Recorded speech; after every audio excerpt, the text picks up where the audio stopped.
बहुत समय पहले की बात है। एक गांव में प्याज मांगने वाली चुड़ैल का आतंक था। वो चुड़ैल रात होते ही गांव वालों के घर के बाहर जाती और उनका दरवाजा खटखटाती। अरे इतनी रात गए कौन आ गया? अरे ललिता, जरा देखना दरवाजे पर कौन है। फिर ललिता दरवाजा खोलने जाती है और खिड़की से झांक कर देखती है तो उसे बाहर एक औरत दिखाई देती है। आप कौन हैं? आप इतनी रात गए यहाँ क्या कर रही हैं? मैं बहुत भूखी हूँ, मेरी मदद करो ना, मुझे कुछ खाने को दे दो।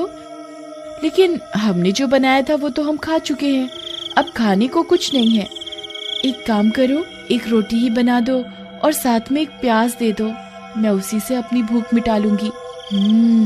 लगता है ये बेचारी बहुत भूखी है, रोटी और प्याज खाकर ही अपनी भूख मिटाना चाहती है।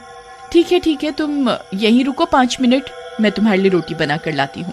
फिर ललिता रसोई घर में जल्दी से उसके लिए रोटी बनाती है और उस रोटी पर एक प्याज रखकर उसे देने के लिए घर से बाहर जाती है। फिर जैसे ही वह उसे रोटी और प्याज देती है, वह औरत चुड़ैल में बदल जाती है।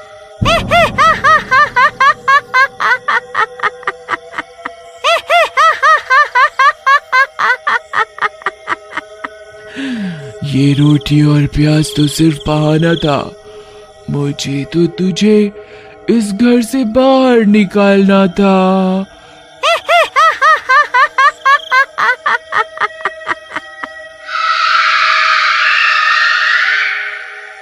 फिर वह चुड़ैल ललिता की आत्मा पर अपना कब्जा कर लेती है और ललिता बेहोश होकर गिर जाती है। फिर इसी तरह वो चुड़ैल रोज रात होते ही गांव में आती और किसी न किसी का दरवाजा खटखटाकर उससे रोटी और प्याज मांगती। फिर जैसे ही कोई उसे रोटी और प्याज देने के लिए दरवाजा खोलता, वह उसकी आत्मा को उसके शरीर से खींच लेती और वहां से भाग जाती। फिर गांव की बहुत सी औरतें अपनी सुध बुध खो बैठी थीं। वो अब जिंदा लाश में बदल चुकी थी। रात होते ही वह चुड़ैल जंगल में बैठे बैठे उन औरतों को अपने वश में करने लगी थी। एक दिन ललिता सोते सोते उठ जाती है और खंजर से रमेश पर हमला कर देती है। अरे अरे नास मिटी, ये क्या कर रही है? मुझे जान से मारना चाहती है क्या? मैं अपनी मालकिन का काम कर रही हूँ, वो मुझे जो भी आदेश देंगी मैं उसे जरूर पूरा करूंगी। फिर रमेश उसे कुर्सी से बांध देता है और किसी तरह पूरी रात गुजारता है। फिर अगला दिन होने पर, मुखिया जी, मेरी पत्नी की आत्मा पर उस चुड़ैल ने अपना कब्जा कर लिया है। अब वो उस चुड़ैल के इशारों पर काम कर रही है। कल रात उसने मेरे ऊपर खंजर से हमला कर दिया, वो तो मैं किसी तरह बच गया। अब हमें उस चुड़ैल का कुछ ना कुछ तो करना ही होगा। तुम सही कहते हो, आज आने दो उस चुड़ैल को, उसे मजा चखा करके ही रहेंगे। रात होने पर वो चुड़ैल फिर से गांव में आ जाती है।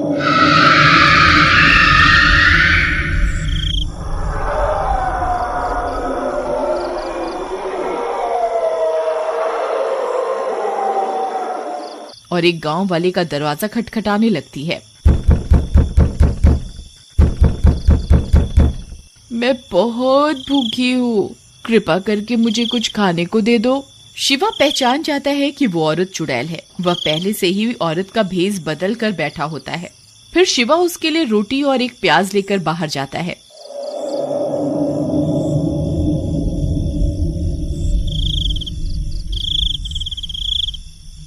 फिर जैसे ही वह उसे रोटी और प्याज देता है, तभी वह औरत चुड़ैल में बदल जाती है।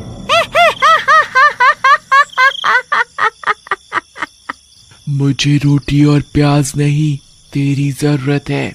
अब मैं तेरी आत्मा पर अपना कब्जा करूंगी। फिर मैं इतनी शक्तिशाली हो जाऊंगी कि पूरी दुनिया की कोई भी ताकत मेरा कुछ नहीं बिगाड़ पाएगी। फिर वह चुड़ैल शिवा की आंखों में आंखें डालकर उसकी आत्मा को खींचने की कोशिश करने लगती है। लेकिन शिवा पर उस चुड़ैल का कोई असर नहीं होता।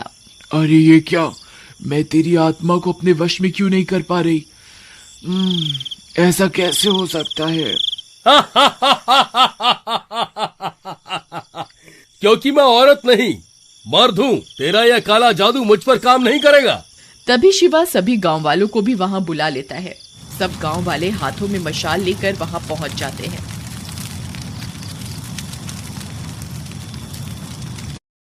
तुम मूर्ख गांव वालों को क्या लगता है तुम मेरा कुछ बिगाड़ पाओगे?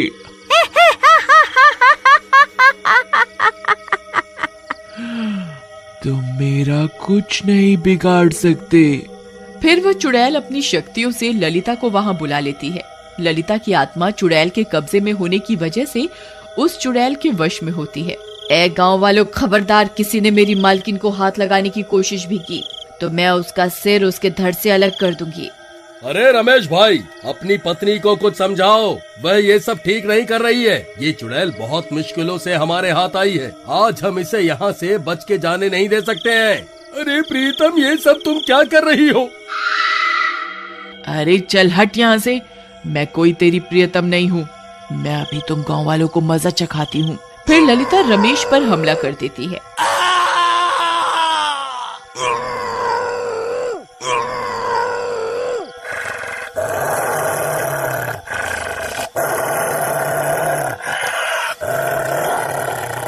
अरे मर गया रे!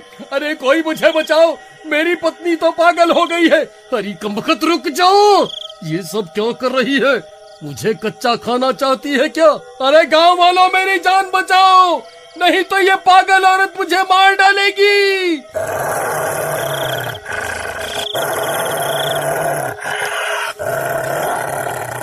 अरे मर गया रे! बचाओ बचाओ बचाओ! फिर सब गांव वाले उस चुड़ैल को छोड़कर रमेश की जान बचाने में लग जाते हैं और इसी का फायदा उठाकर वह चुड़ैल वहां से भाग जाती है। अरे भाइयों, वह देखो, वह चुड़ैल तो अंधेरे का फायदा उठाकर यहाँ से भाग गई। फिर सब गांव वाले ललिता को एक पेड़ से बांध देते हैं। रमेश भाई, आज तुम्हारी पत्नी की वजह से वह चुड़ैल हमारे हाथ से निकल गई। तुम्हारी पत्नी भी अब एक चुड़ैल बन गई है, हमें इसे जान से मारना होगा। अरे तुम्हारा दिमाग खराब तो नहीं हो गया है क्या? मेरी पत्नी कोई चुड़ैल वुड़ैल नहीं है, बस इसकी आत्मा पर उस चुड़ैल ने कब्जा किया हुआ है। अगर हम उस चुड़ैल को मार दें तो मेरी पत्नी भी ठीक हो जाएगी।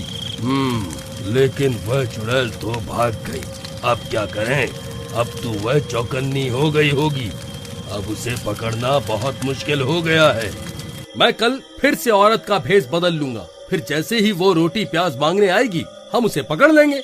नहीं शिवा, अब ये तरकीब काम नहीं करने वाली। उस चुड़ैल को तुम्हारी असलियत के बारे में पता चल चुका है, हमें कोई और रास्ता निकालना होगा। जी, मैं आप सबकी मदद कर सकती हूँ। इस गली में सबसे पहला घर मेरा ही है, वह सबसे पहले मेरे घर का दरवाजा ही खटखटाएगी। ठीक है, फिर हम कल का इंतजार करते हैं। फिर अगली रात होने पर वह चुड़ैल फिर से गांव में आती है और मीना के घर का दरवाजा खटखटाती है।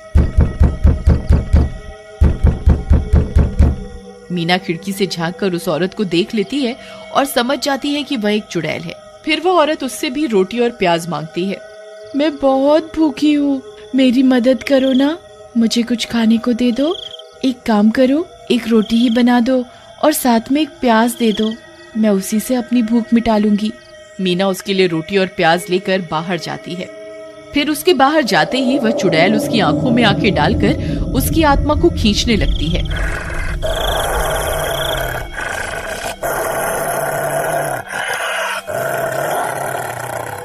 तभी शिवा एक आईना लेकर वहां पहुंच जाता है और उस आईने को मीना के मुंह के आगे कर देता है। फिर चुड़ैल खुद की आत्मा को ही उस शीशे में कैद कर देती है। अरे ये क्या, मैं इस शीशे में कैसे कैद हो गई? गांव वालों, तुमने मेरे साथ धोखा करके अच्छा नहीं किया। मुझे एक बार यहाँ से आजाद होने दो, फिर मैं किसी को जिंदा नहीं छोड़ूंगी। फिर सभी गांव वाले भी वहाँ पहुँच जाते हैं। शिवा भाई, तुमने बहुत बढ़िया काम किया। शिवा भैया, एक काम करिए, इस शीशे को तोड़ दीजिए। इस शीशे के टूटते ही इस चुड़ैल के भी टुकड़े टुकड़े हो जाएंगे। फिर शिवा उस शीशे को जमीन पर पटक कर तोड़ देता है और शीशे के साथ साथ चुड़ैल के भी टुकड़े टुकड़े हो जाते हैं। मर गई रे। फिर चुड़ैल के मरते ही वे दोनों औरतों की आत्मा भी आजाद हो जाती है और रमेश की पत्नी भी ठीक हो जाती है। तुम ठीक तो हो ना? तुम्हें कुछ हुआ तो नहीं ना? जी, मैं बिल्कुल ठीक हूँ। फिर इसी तरह उस प्याज मांगने वाली चुड़ैल से पूरे गांव को मुक्ति मिल जाती है।